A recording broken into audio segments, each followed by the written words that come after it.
자, 앞에 한번 화면을 보시죠. 무엇이 보입니까? 대부분의 분들이 까만 점이 보입니다. 그렇게 대답하지요. 하얀 종이가 보인다고 말하는 사람은 극소수입니다. 이게 바로 인간의 심성입니다. 이런 현상에 대해 조지 버트릭이라는 목사님이 이렇게 말했습니다. 인간의 본성 중에는 감사하지 못하는 마음이 있어서 검은색의 상처만 볼 뿐 퍼져 있는 자비는 잊어버린다. 조금 아까 여러분 화면을 다 보셨습니다만은 작은 점은 극소수지요. 극히 일부분이죠. 나머지는 전부 하얀색이잖아요. 근데 사람들에게 뭐 보여요? 그러면 까만 거 보여요. 이렇게 얘기한단 말이죠. 쉽게 말하면은 내 삶에서 감사할 일은 굉장히 많은데 사람들은 내가 좀 골치 아픈 거 하나에만 집중을 해서 그것 때문에 스트레스 받는다고 그러고 열받는다고 그러고 힘들다고 그러고 그게 사람이다. 그 얘기를 하는 겁니다. 여러분 조금만 깊이 생각해 보면 별일 없이 사는 것은 엄청난 하나님의 은혜예요. 제가 늘 얘기하잖아요. 별일 없이 사는 건 대단한 은혜라고. 지난 한 주간 여러분의 삶에 뭐 특별히 감사할 일도 없었고 특별히 골치 아픈 일도 없었다면 대단한 은혜입니다. 대단한 은혜입니다. 아멘을 안 하시네요. 그래서 우리 교회 이렇게 교우님들 헌금 봉투에 보면은 제가 이런 걸 하도 설교를 하니까 별일 없어서 감사합니다. 그렇게 헌금하는 분들이 적지 않아요. 대단한 믿음이에요. 대단합니다. 여러분 우리가 볼 때 사소해 보이는 것들도 따지고 보면 이게 큰 하나님의 은혜예요. 이게 숨 쉰다는 거. 지금 숨을 쉴 수가 없어서 산소 호흡기로 숨 쉬는 분들 많아요. 숨 쉴 때마다 감사해야 돼요. 그 다음에 먹을 수 있다는 거. 그 다음에 먹은 음식이 소화가 된다는 거. 또 그리고 배설이 제때 된다는 거. 오늘 아침에 어떤 분이 안 보이길래 왜 안 나오셨나요? 그러니까 배설이 잘 안 돼서 예배 참석을 못 한대요. 여러분 오늘 몇 번인지 모르지만 소변도 여러 번 볼 거고 대변도 볼 거잖아요. 대변 쫙 내린 다음에 감사합니다. 아멘이세요? 대변 안 나와봐요. 큰일 나요. 네? 그 다음에 보는 거, 눈으로 보는 거. 그 다음에 귀로 듣는 거. 냄새 맡고 말하는 거. 이게 그냥 보통이 아니라니까요. 다 감사할 일이에요. 걸어 다니는 거. 제가 한 3주 전에, 4주 전에 허리에 좀 문제가 생겼다라고 말씀드렸잖아요. 그때는 한 걸음 걸을 때마다 통증이 오더라고요, 허리에. 그래서 내가 평소에 저는 아시다시피 산에 날아다니잖아요, 등산을. 근데 이렇게 허리 아픈 적이 처음이거든요. 그러니까 걸어 다니는데 한 걸음 걸을 때마다 허리가 아픈 거예요. 그래서 못 걸었어요. 근데 지금은 여러분 기도도 해주시고 또 치료도 받고 해가지고 이제 거의 한 90% 이상이 나았어요. 그래서 제가 걸을 때마다 하나님 감사합니다. 이게 저절로 나와요. 걷는 거. 또 해외 나가보면 내 조국이 있다는 거. 여권 리퍼블릭 오브 코리아라는 여권, 이게 세계에서 두 번째가 좋은 여권인 거 아시죠? 대단한 여권. 우리나라 대한민국 좋은 나라. 또 언제든지 예배 드릴 수 있는 예배당이 있다는 거. 마음껏 예배할 수 있다는 거. 하나님의 은혜인 줄 믿습니다. 그런데 사람들이 이렇게 은혜를 입으며 살면서도 이걸 은혜라고 생각 안 하고 당연하게 생각해요. 당연하게 생각해요. 그러면서 골치 아픈 것만 생각해요. 나에게 어떤 질병이라든지 자녀 문제라든지 어떤 관계의 문제라든지 돈 문제라든지. 사람들이 이상하죠. 100가지 감사할 일이 있는데 한 가지를 가지고 막 열받는다고 그러고 원망하고. 그러니까 행복한 사람보다 불행한 사람이 많은 거예요. 불행한 이유는 딱 하나예요. 감사 안 해서 그래요. 감사 안 해서. 타경철 목사님이 쓴 감사라는 글을 소개합니다. 행복한 사람이 감사하는 것이 아니라, 그 다음에 읽겠습니다. 감사하는 사람이, 정말 이건 정말, 감사는 현실을 지배하는 능력이요, 사람을 섬기는 성품이고 하나님께 예배하는 영성이기 때문입니다. 감사는 하늘 무는 열쇠이며 하늘의 보화를 담는 창고이고 같이 걸림돌을 디딤돌로 바꾸는 영성. 자, 이거 잘 보세요. 행복해야 감사하겠다. 감사 몇 번 할 수 있겠어요? 그거 아닙니다. 따라합시다. 감사해야 행복해집니다. 우리 서로 그렇게 한번 인사합시다. 감사해야 행복해집니다. 감사해야 행복해진다. 그렇습니다. 하나님 나라는 어떤 나라냐? 감사로 가득한 나라입니다. 유대 랍비 문학에는 다음과 같은 말이 있습니다. 오는 세상에서는 모든 제사가 그칠 것이나 감사의 제사는 영원히 남을 것이다. 마찬가지로 모든 고백은 그칠 것이지만 감사의 고백은 영원히 남을 것이다. 천국 가서 하는 일이 뭐냐? 감사하는 것이다. 오늘 본문 말씀 10편 50편 23절에 보니까 감사로 제사를 드리는 자가 하나님을 영화롭게 한다 그랬어요. 다른 번역 성경에 보니까 감사하는 마음으로 제물을 바치는 사람이 나에게 영광을 돌리는 사람이니. 그러니까 하나님이 어떤 사람에게 영광을 받으시는가? 하나님 앞에 뭐 하는 사람? 감사하는 사람. 예배의 핵심이 뭐냐? 감사예요. 감사. 여러분 왜 예배 드리세요? 하나님이 나에게 주신 은혜에 감사해서 예배를 드리는 거예요. 왜 여러분들이 헌금을 하고 교회 봉사하세요? 더 많이 복 받으려고 하는 게 아니에요. 물론 헌금하고 교회 봉사하면 당연히 복 주시는 건 맞지만 복 받으려고 하는 게 아니라 이 말입니다. 지난 한 주간 주신 은혜에 감사해서 보답하는 마음으로 헌금도 하고 교회 봉사도 하는 거예요. 왜 선교하고 왜 전도하느냐? 아무 공로 없고 자격 없는 나에게 구원의 은혜를 주신 것이 감사하고, 아직도 이 예수님을 믿지 않는 사람들 불쌍하니 그들에게 선교하고 전도하는 거예요. 여러분 여기까지 온 것, 이만큼 사는 것 하나님의 은혜인 줄 믿습니까? 11월 둘째 주일이죠. 네, 제가 말씀을 준비하면서 제 목양실 책상에 탁상 달력이 있어요. 그래서 1월부터 지난 10월까지 제가 스케줄을 다 거기다 써놓거든요. 예, 그 한번 쫙 봤어요. 야, 진짜 그 계획했던 일들 하나도 펑크내지 않고 다 했더라고요.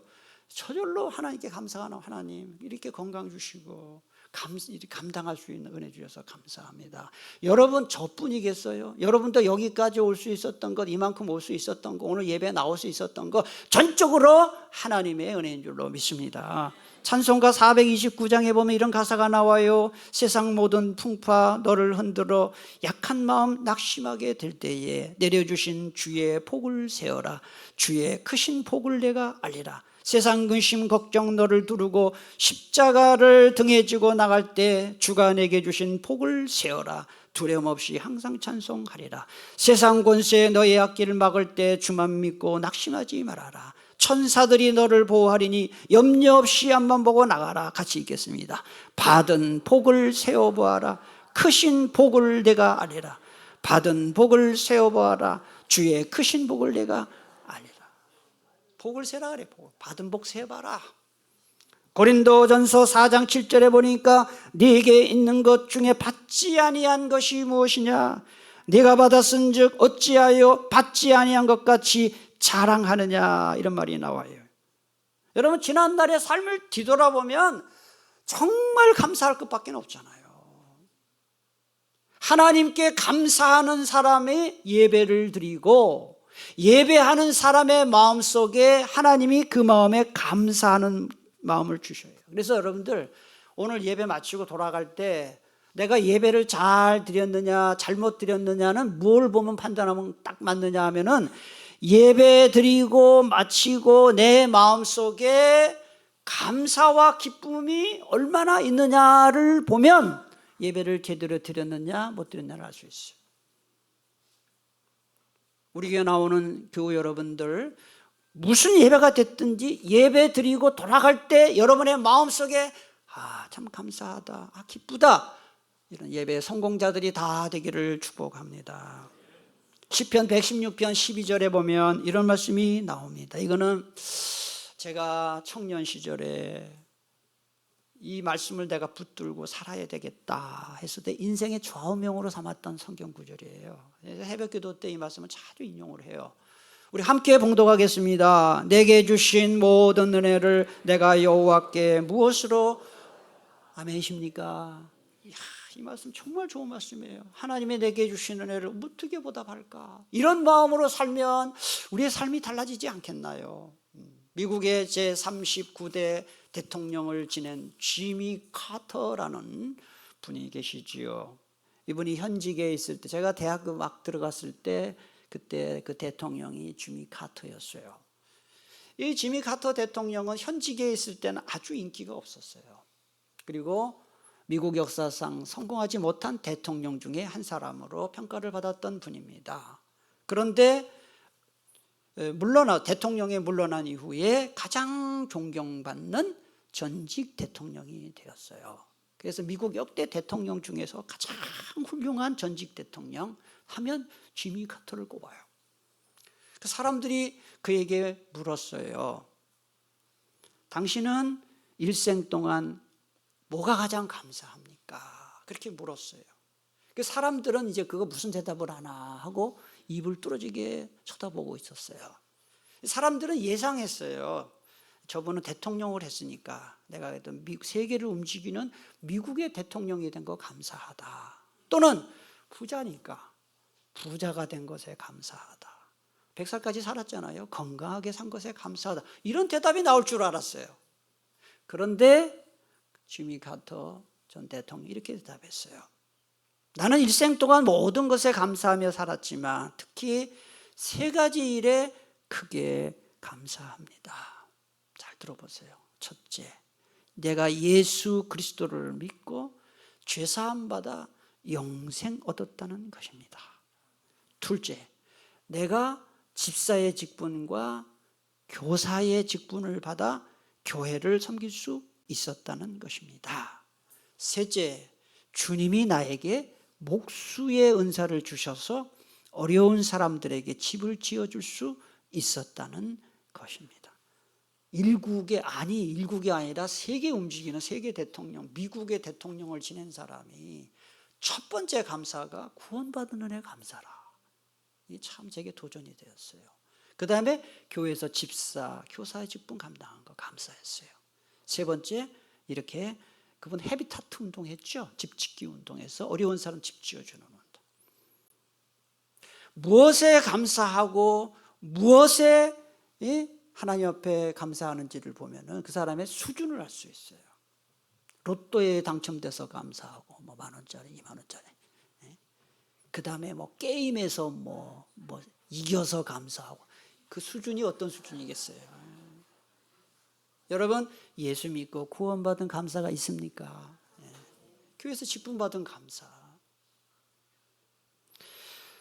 그런데 중요한 것, 표시하지 않는 감사는 감사가 아니라는 사실입니다.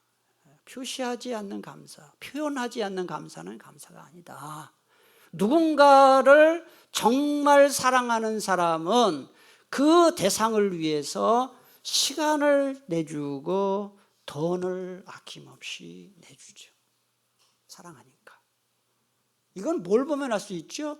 부모님들이 자녀에게 어떻게 하는지를 보세요.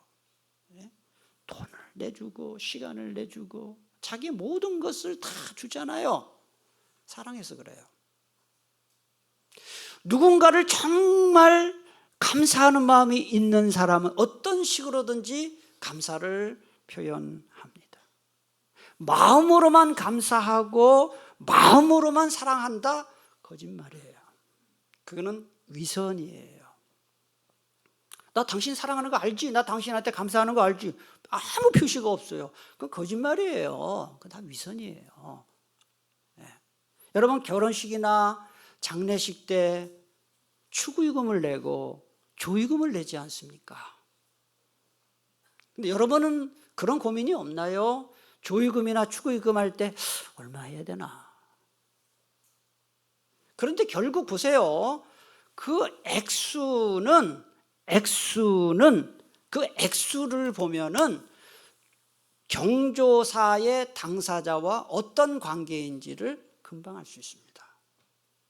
남들이 5만 원 한다, 남들이 10만 원 한다. 그래도 특별한 관계에 있는 사람은 경제적으로 좀 부담이 되더라도 조금 더 합니다. 뭐 형제 관계라든지 친하게 지내는 사람이면 좀 더 하죠. 네. 특별히 자기와 친한 사람이거나 평소에 자기가 존경하거나 자기가 평소 자기에게 은혜를 끼친 사람의 경조사일 경우에는 더 하지요. 왜? 그게 도리라고 생각하니까. 그래서 종종 경조사가 끝난 다음에 관계가 깨지는 일이 발생합니다. 왜 깨집니까? 아니 이 사람이 나한테 이럴 수 있나? 내가 평소에 어떻게 했는데 이것밖에 안 하지? 이런 일이 발생하는 거예요. 형제간에도 그렇잖아요. 예?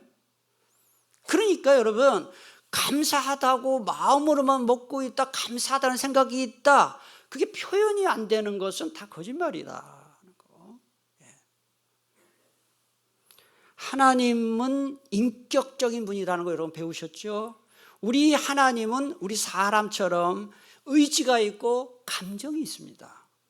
그래서 하나님도 기뻐하시고 슬퍼하시고 보람을 느끼시고 배신감을 느끼고 섭섭함을 느끼시는 분입니다. 다음 주일이 추수감사주일인데 1년 감사거든요. 1년 동안 하나님 앞에 받은 은혜가 정말 감사하는 사람은 최선을 다해 하나님께 감사를 표시합니다. 교회 절기헌금이 절기가 몇 개가 있습니다. 부활절, 추수감사, 성탄절 가장 큰 절기죠. 이 절기헌금을 낼 때 보통 사람들의 마음이 세금 내듯이 내. 그리고 아무 성의 하나님께 감사가 없는 거죠. 아닌데요? 마음이 있는데요? 표시가 돼야 되는 것입니다. 하나님은 거지가 아닙니다.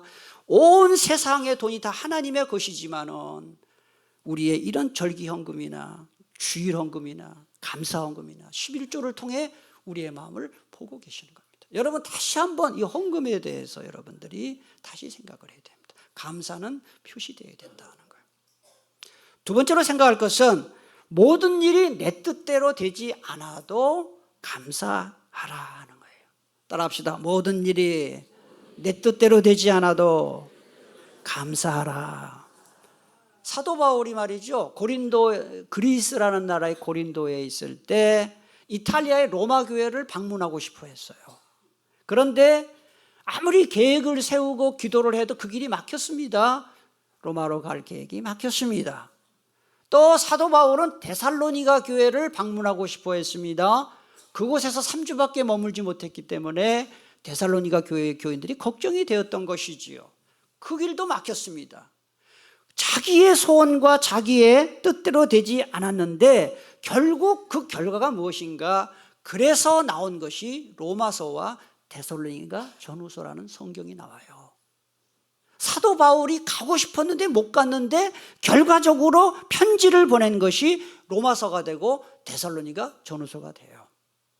또 사도 바울이 로마에서 가택연금 당해 있을 때 자기가 개척한 교회들에게 갈 수가 없으니까 편지를 씁니다. 그래서 감옥에서 쓴 4권의 편지가 발생합니다. 그게 바로 뭐냐 하면은 옥중서신이에요. 에베소서, 빌립보서, 골로새서, 빌레몬서라는. 여기에서 우리가 알 수 있는 게 무엇입니까? 바울의 생각과 계획대로 되지 않은 것 때문에 결과적으로 신약 성경이 탄생을 해요. 그리고 훗날 모든 그리스도인들에게 유익이 되었다. 그러니까 내 마음대로 되지 않는 게 다 나쁘다? 그러면 안 된다는 거예요. 유명한 작가 중에 데니얼 디포라는 작가가 있습니다. 여러분이 그 책을 읽어보셨는지 모르겠어요. 라빈슨 크루소라는 유명한 소설이 있습니다.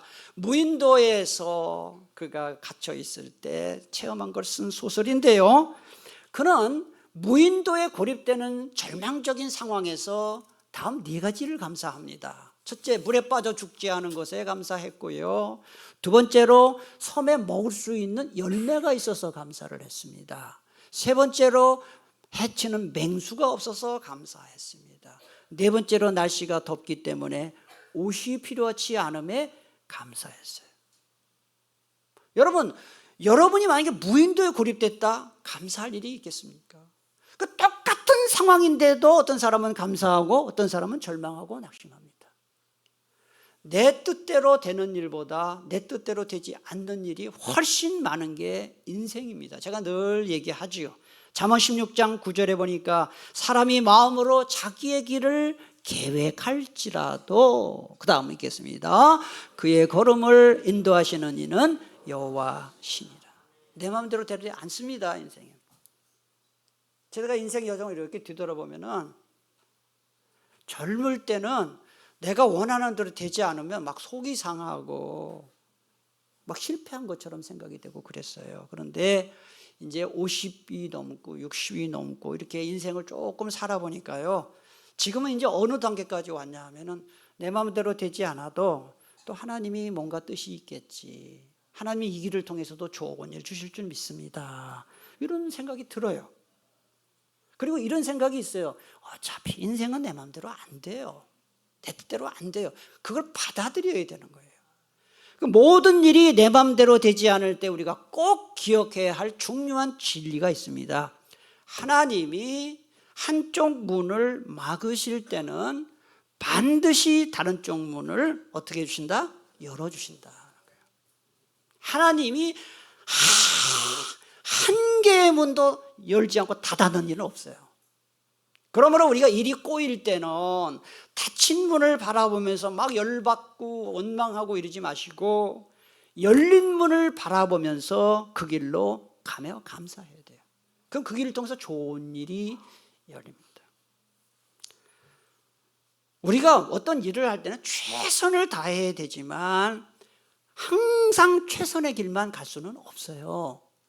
차선을 선택할 수 있어요. 그런데 최선이 아닌 차선을 선택한 결과가 나에게 더 좋은 일이 될 수도 있다는 거.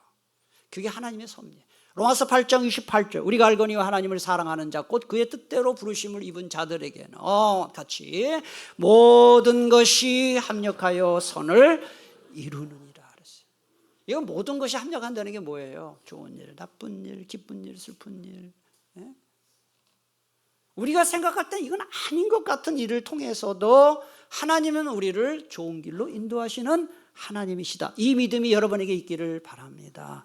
이런 믿음이 있을 때 다음과 같은 고백을 할 수가 있습니다. 고린도후서 6장 10절, 근심하는 자 같으나 항상 기뻐하고 가난한 자 같으나 많은 사람을 부유하게 하고 아무것도 없는 자 같으나 모든 것을 가진 자로다. 이 고백이요, 여러분의 고백이 되기를 바랍니다. 좋은 글을 하나 소개하겠습니다. 잘 들어보세요. 좋은 일은 나를 즐겁게 하지만 나쁜 일은 나를 강하게 합니다. 부유함은 나를 편안하게 하지만 가난함은 나를 성숙하게 합니다. 친구는 나를 행복하게 하지만 원수는 나를 큰 사람이 되게 합니다. 즐겁고 편안하고 행복한 것이 좋으세요? 아니면 강하며 성숙하고 큰 사람이 되는 것이 좋으세요? 눈앞만 보면 암담하고 답답하지만 넓게 보면 이 세상에 좋지 않은 것은 없습니다. 그러니까 안 좋은 것 같지만 나중에 보면 그게 나에게 약이 되고 좋은 일이 된다는 거예요. 제가 설교 시간에 몇 번 얘기했습니다만, 전 신학교 다닐 때 제가 신학교를 89년에 들어갔어요. 충신대 신대원에. 진짜 거지처럼 살았어요. 제가 갑자기 신학교를 가게 되는 바람에 집에서 지원을 거의 받지를 못해가지고, 그래서 그전엔 전 그런 걸 몰랐어요. 근데 신학교 가서 점심시간이 됐을 때 식권이 없어가지고 돈이 없어가지고 그냥 물로 배를 채우고 이런 경험을 제가 신학교 1학년 때 했어요. 그때 제가 이 배를 굶주리는 게 얼마나 고통스럽고 비참한지를 그때 알았어요. 책을 한 권 서점에 가서 살라 그러면 이 돈이 없으니까 책을 들었다 놨다 하면서 많이 울었죠, 마음으로. 근데 하나님이 나중에 은혜 주셔서 이제 신학교를 마치긴 했습니다만, 제가 그때는 너무 그게 고통스럽고 힘들었는데, 그런 경험이 없었다면 배고픈 자의 아픔을 알겠나요? 모르죠. 돈 없는 자의 고통을 모르겠죠. 최근에 제가 이렇게 잠깐 허리가 통증이, 이걸 통해서도 야, 우리 어르신들이 참 힘들겠다 하는 걸 또 알게 됐어요. 이게 유모차 끌고 이러고 다니는 분들 보면 얼마나 힘들겠나. 제가 이 잠깐이지만 허리 아픈 거 경험하지 못했을 때는 그게 뭔지 몰랐어요. 얼마나 힘들까. 계단을 힘들게 오르내리는 그런 분들을 보면서 얼마나 고통스러울까. 그러니까 하나님은 하나도 공짜가 없는 것 같아요. 여러분들이 지금 없었으면 좋겠다 하는 일들 있죠. 그걸 통해서도 하나님은 여러분에게 좋은 일 주시는 줄 믿으시기를 바랍니다. 마지막으로 따라합시다. 고난 중에도 감사하라.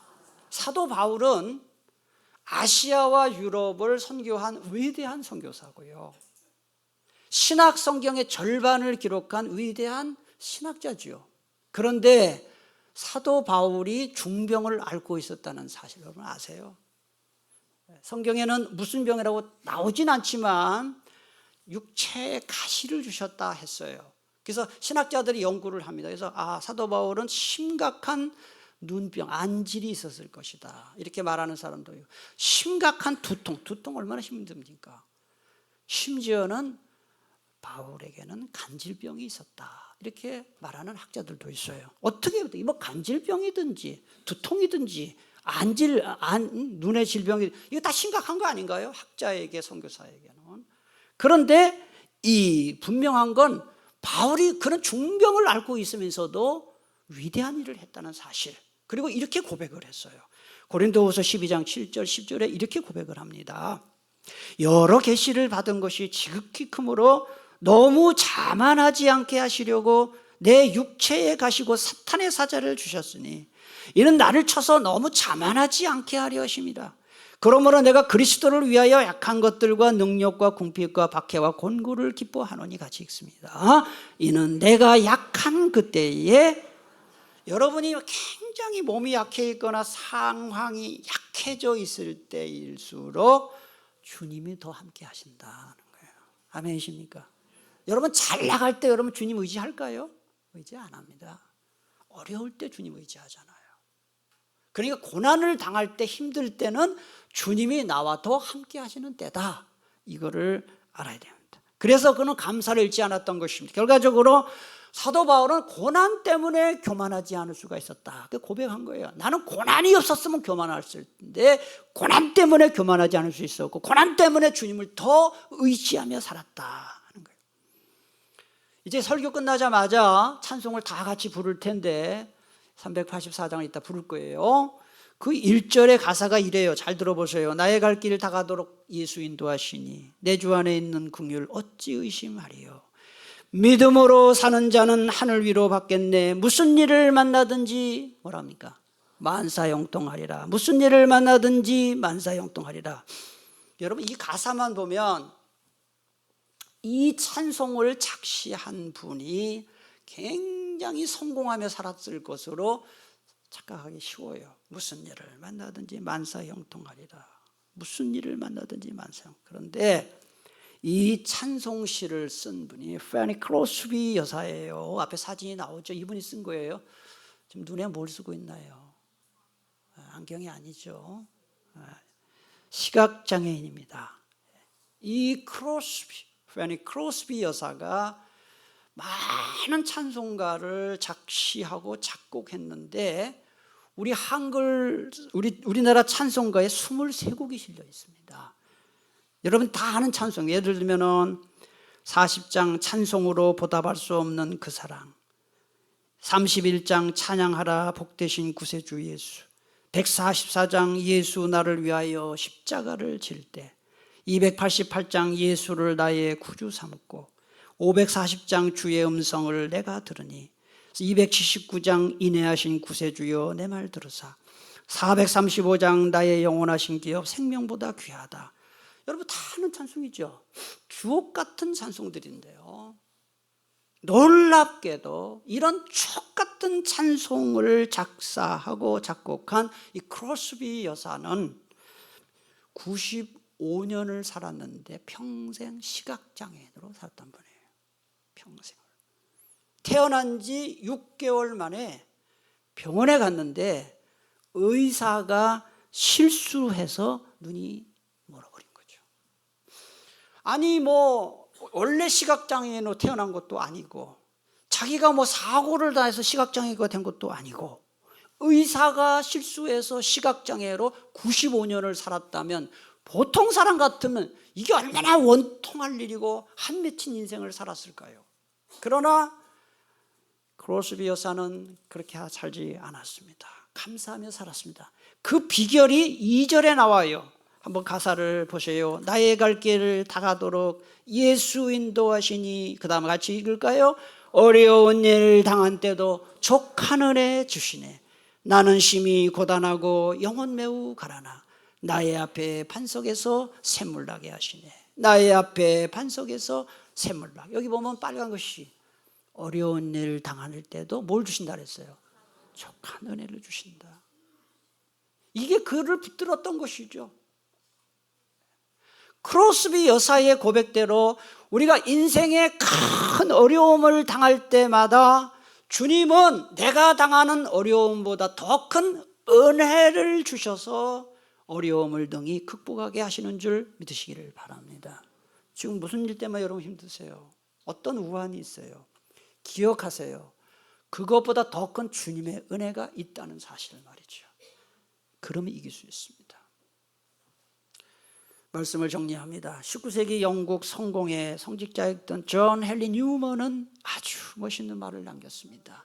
감사는 최고의 항암제요, 회복제요, 방부제다 그랬어요. 의사가 말이죠, 암 판정 받은 사람들한테 중병을 선고받은 환자에게 의사들이 공통적으로 하는 말이 뭔지 아세요?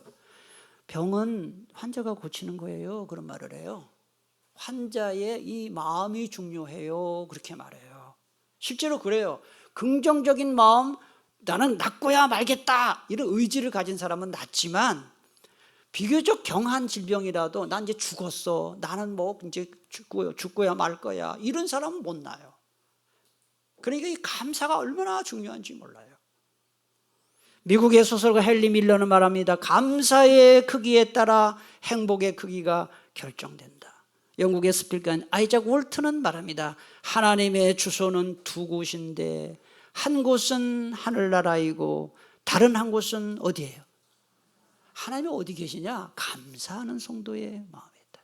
그래서 감사할 때 마음뿐만 아니라 육체까지도 건강해진다. 감사를 많이 해야 건강했다.